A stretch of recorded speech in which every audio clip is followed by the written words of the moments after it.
All right, let's do her.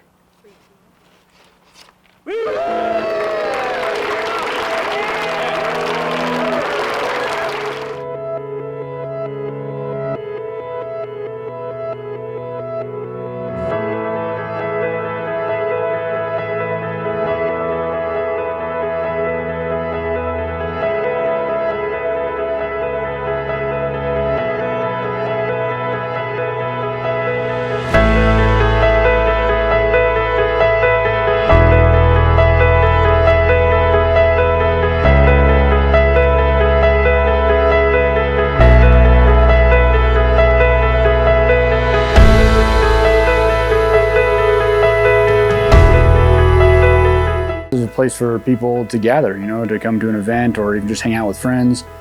Just another park amenity, something nice and fun to do with the family.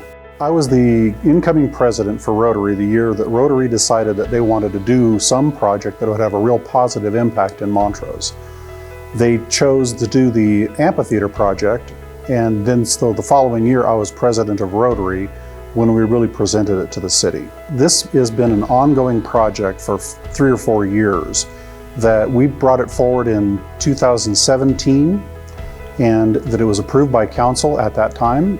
The city started budgeting money for it, that we put money away every year in order to make sure that when we built it, we would build it right the first time, a project that's going to be a long-term 50-year project that's going to be an asset for Montrose. When we first started discussing it, we looked at a number of different factors. We thought primarily of the arts and making Montrose an arts destination and the music destination. Then we started looking at some of the positive impacts that the amphitheaters in other communities had. Looking at Las Colonias down in Grand Junction, we're looking at the Telluride music festivals, and we started looking at the positive financial impact it would have in the community as well. And so we started looking at all those factors and thought, if we get a great venue in Montrose, we can actually start bringing in some of the larger name bands, larger name festivals, and we're going to have people eating in our restaurants, staying in our hotels, filling up at our gas stations, and basically contributing to our local economy, as well as contributing to the great fun, funky vibe that Montrose is starting to develop as an arts community. As a local contractor, we're very passionate about trying to get as many local subcontractors on the project.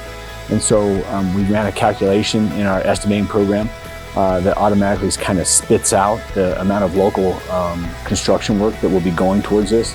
And the calculation is 65% of the dollars that are spent will be with local subcontractors. And so that's exciting for us, is to be able to be the quote-unquote policeman of making sure those tax dollars stay as local as possible. There's a few specialty trades that we have to reach out to further reaches of Grand Junction and surrounding area. But for the most part, the lion's share of the money will be spent right here in town.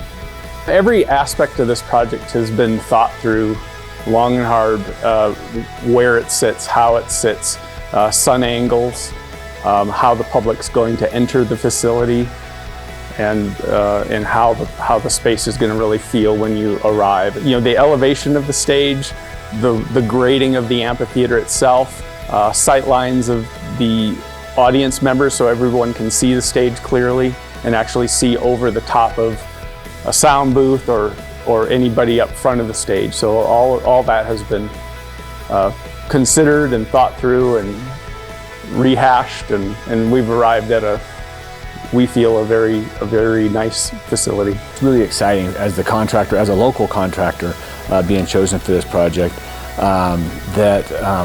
especially during the time of COVID and what we've gone through, and we're kind of hopefully seeing that in the rear view mirror, and we're kind of on the tailwind of that this is an opportunity for our community to come together, to relax, enjoy the times with their friends and family, and to just enjoy what is best about living in Montrose and Western Colorado. That I think the lion's share of the times that people will be down there, they'll be coming back from rock climbing or four-wheeling or fly fishing or camping, and then enjoying an evening at this amphitheater with their friends and family. And so that's what I get excited about, is to be able to have that time back again.